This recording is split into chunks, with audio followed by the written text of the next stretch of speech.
வணக்கம், welcome to Kiruthika's Kusan. இன்றைக்கி நம்ம பார்க்க போகிற ரெசிபி ரசம் சாதம். சுலபமாக வீட்டில் இருக்கிற இன்க்ரீடியன்ட்ஸ் வச்சு செய்யக்கூடிய ரெசிபி இது.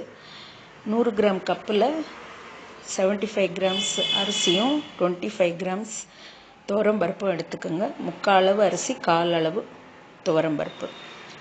இது 2 பேருக்கு போதுமான அளவு. அரிசி பருப்பு அந்த கப்பு அரிசியும் பருப்பையும் கழுவிட்டு குக்கரில் 1 கப்புக்கு 8 கப்பு தண்ணி விடுங்க. 8 கப்பு ஏன் விட சொல்கிறேன்னா, அப்போ தான் இந்த சாதம் அந்த டெக்ஸ்சர் கிடைக்கும் உங்களுக்கு. 8 கப்பு தண்ணி விட்டுட்டு சிறிதளவு உப்பும் மஞ்சள் பொடியும் போட்டு குக்கரில் கொதிக்க வைங்க. கொதி வந்த உடனே மூடி போட்டு விசில் போட்டு ஸ்டவ்வை ஹைலியே ஒரு 6லேருந்து 7 விசில் வரட்டும்.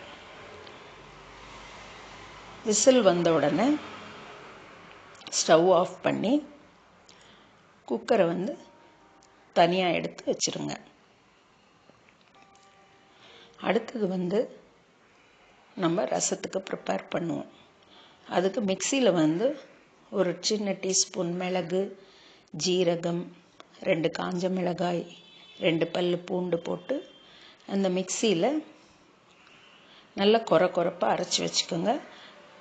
இந்த ரசத்தில் நம்ம வீட்டில் தயாரித்து வச்ச ரசப்பொடியும் கலந்துக்குவோம். இந்த மிக்சியில் கொரப்பாக அரைச்சி வச்சு இந்த மிக்சியை கழுவ தண்ணியை கீழே விடாமல் அதையும் எடுத்து வச்சுக்கோங்க. ரசத்துக்கு விடுறதுக்கு பின்னாடி யூஸ் ஆகும். பாத்திரத்தில் ஒரு 2 டீஸ்பூன் எண்ணெய் விட்டு ஒரு 2 தக்காளியை சின்னதாக நறுக்கி அந்த எண்ணெயில் போட்டு வதக்கி விடுங்க. கருவேப்பிலை, கொத்தமல்லி போடுங்க. இன்றைக்கி கொத்தமல்லி என்கிட்ட இல்லாததுனால நான் கொத்தமல்லி போடலை. கொத்தமல்லி கண்டிப்பாக போடணும். அடுத்தது பெருங்காய பொடி கலந்துக்குங்க. இந்த தக்காளி கலவை நல்லா வதங்கி வந்த உடனே மஞ்சள் பொடி சேர்த்து வதக்கி விடுங்க. தேவையான அளவு உப்பு போட்டுருங்க. ஏன்னா அரிசி பருப்பு குக்கரில் வேக வைக்கும்போது அதற்கு உப்பு சேர்த்துருக்கும். அதனால் பார்த்து ரசத்துக்கு தேவையான அளவு உப்பு மட்டும் சேர்த்துக்குங்க. ஒரு நெல்லிக்காய் அளவு புளி கரைச்சி வச்சுக்கோங்க.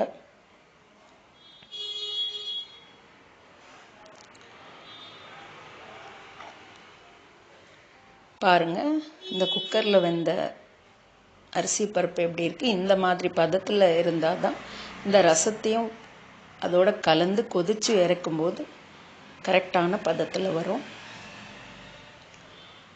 இந்த கரைச்சி வச்ச புளியை இந்த தக்காளி கலவையில் போட்டுட்டு சின்ன டீஸ்பூனில் மிளகாய்த்தூள், ரொம்ப அதிகமாக போட்டுறாதீங்க, ரொம்ப சின்ன டீஸ்பூனில் மிளகாய்த்தூள் போட்டுட்டு ரசப்பொடி வீட்டில் தயாரித்து வழக்கமாக நம்ம போடுற ரசப்பொடியை போட்டுட்டு மிக்சியில் அரைச்ச மிளகு, ஜீரகம், பூண்டு, காஞ்ச மிளகாய் அந்த கொரப்பாக அரைச்சதை போட்டுட்டு மிச்சம் இருக்கிற மிக்சி கழுவுன தண்ணி எல்லாம் கலந்து அந்த ரசத்தில் ஊற்றிடுங்க. தேவையான அளவு உப்பு பார்த்துக்கோங்க.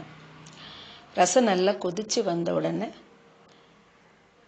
குக்கரில் அந்த ரசத்தை கலந்துருங்க. சாதம் பருப்பு வெந்திருந்த குக்கரில் கலந்துட்டு உப்பு சரி பார்த்துக்கோங்க. அதை நல்லா சிம்மில் கொதிக்க விடுங்க. அதுக்கு ஒரு சின்ன தாளிப்பு கொடுங்க. எண்ணெய் விட்டு கடுகு மட்டும் போட்டு தாளிச்சிடுங்க. நல்லா தாராளமாக ஒரு 3 டேபிள் ஸ்பூன் நெய் விடுங்க. அப்போ தான் ரொம்ப டேஸ்ட்டாக இருக்கும். பாருங்கள், எவ்வளோ நல்ல ஒரு ரசம் சாதம் நல்ல டெக்ஸ்சரோடு கிடச்சிருக்கு. இந்த ரெசிபி உங்களுக்கு பிடிச்சிருக்குன்னு நினைக்கிறேன். மீண்டும் அடுத்த ரெசிபியில் சந்திப்போம். நன்றி, வணக்கம்.